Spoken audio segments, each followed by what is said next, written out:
Le soleil se couchait lentement derrière les collines, peignant le ciel de teintes oranges et violettes.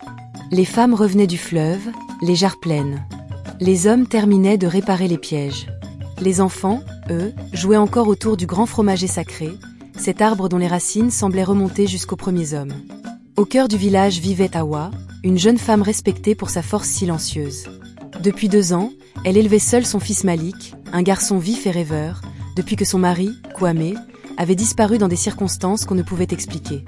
C'était une nuit d'orage. Kwame avait quitté la maison pour récupérer du bois. On avait retrouvé la hache, mais pas lui. Certains disaient qu'il s'était perdu. D'autres murmuraient qu'il avait été appelé par les esprits du vent. Mais Hawa n'avait jamais cru à sa mort. Elle savait, au fond de son cœur, que quelque chose l'avait emporté. En attendant, elle avançait jour après jour, protégée par son amour pour Malik. Au centre du village vivait Simoko, le devin aveugle, dont l'âge semblait impossible à deviner. Ses yeux blancs voyaient plus loin que les yeux de tous les vivants. Il connaissait les secrets du monde invisible, les lois non écrites, les chemins que l'esprit emprunte quand le corps se tait. On venait souvent lui demander conseil, mais il ne parlait jamais plus que nécessaire. Malik, lui, l'adorait. Il disait que Simoko entendait des choses que les autres ne percevaient pas. Le murmure des feuilles, la respiration de la terre, le pas des ancêtres. Un soir, alors que la lune montait lentement dans le ciel, Simoko dit à Hawa : « Le vent va changer ce soir.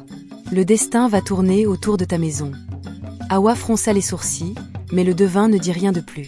Elle crut à une de ses métaphores habituelles.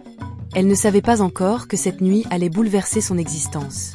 Quand la nuit fut totalement tombée, quelque chose se produisit. Un tambour. Lointon. Grave.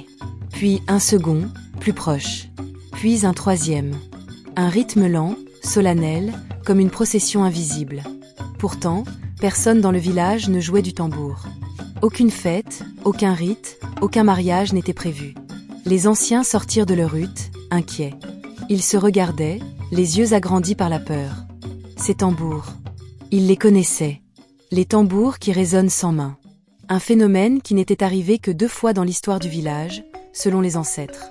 On disait qu'il annonçait le retour d'une âme perdue, ou l'appel d'un esprit oublié cherchant un vivant. Havia sentit son coeur se serrer.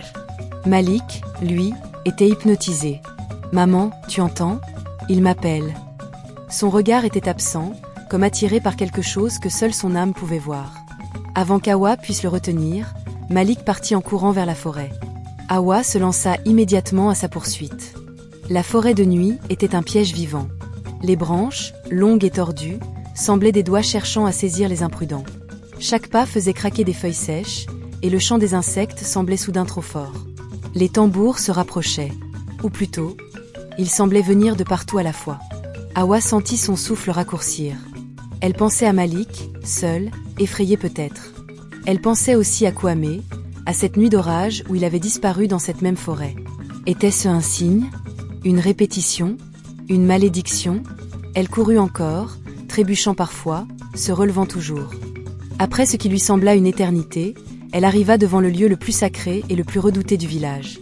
Le grand fromager de la forêt, beaucoup plus imposant que celui du village. Ses racines formaient des arches, ses branches montaient jusqu'au ciel, et la lune semblait s'être posée au-dessus de lui. Là, d'about. Au pied de l'arbre. Malik. Et devant lui. Hawa sentit son sang se glacer. Un homme. Ou plutôt, une silhouette d'homme. Blanc de la tête aux pieds, comme enveloppé de lumière froide. Son visage était celui de Kwame. Son regard, celui qu'il avait dans ses derniers jours. Malik viens. Ta place est avec moi. Murmura la silhouette. Le garçon fit un pas vers lui, lent, hypnotisé. Hawa hala. Non. La silhouette se tourna vers elle. Son visage se fissura légèrement, comme si une deuxième expression se cachait dessous. Hawa, tu ne comprends pas. Notre fils n'est pas destiné à rester dans le monde des vivants. Son âme a été choisie. Je suis venue le chercher. Hawa sentit les larmes monter. Elle pensa à toutes ces nuits où elle avait attendu Kwame.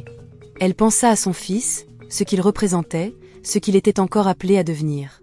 Elle porta la main à son cou et serra le collier ancestral que sa mère lui avait transmis. Un collier censé protéger contre les esprits égarés. Il se mit à briller. La silhouette recula sous l'éclat. Tu défies le passage d'un esprit, Hawa. Tu défies un destin écrit bien avant toi.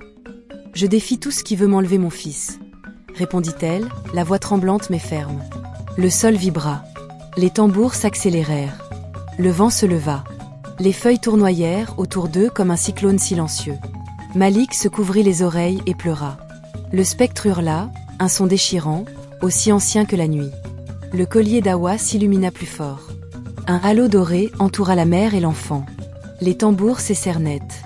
Un calme surnaturel tomba. Même le vent s'arrêta. Awa prit son fils contre elle.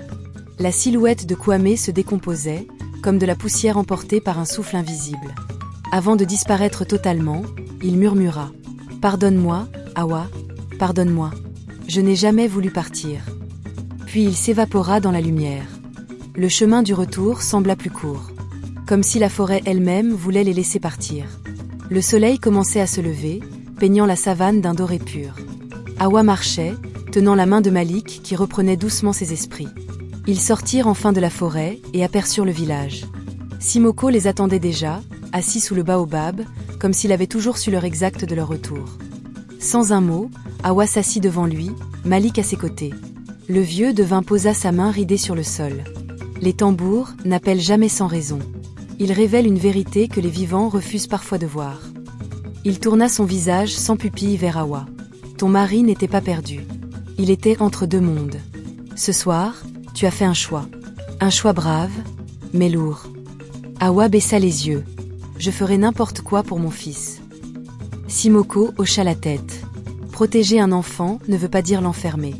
Cela signifie lui apprendre à marcher, même au bord des ténèbres. Ce que tu as affronté cette nuit, il devra un jour comprendre. Awa serra la main de Malik. Le devin ajouta. Une mère peut affronter les esprits, mais elle ne peut pas effacer le destin. Et pourtant, l'amour que tu portes est un bouclier que même les ombres respectent. Ainsi s'achève l'histoire d'Awa, de Malik et des tambours de la nuit.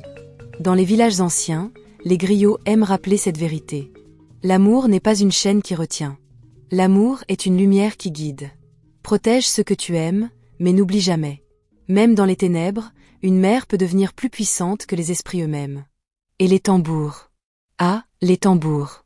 S'ils résonnent encore quelque part dans la nuit, peut-être est-ce parce que les ancêtres continuent de marcher, veillant sur le destin des vivants.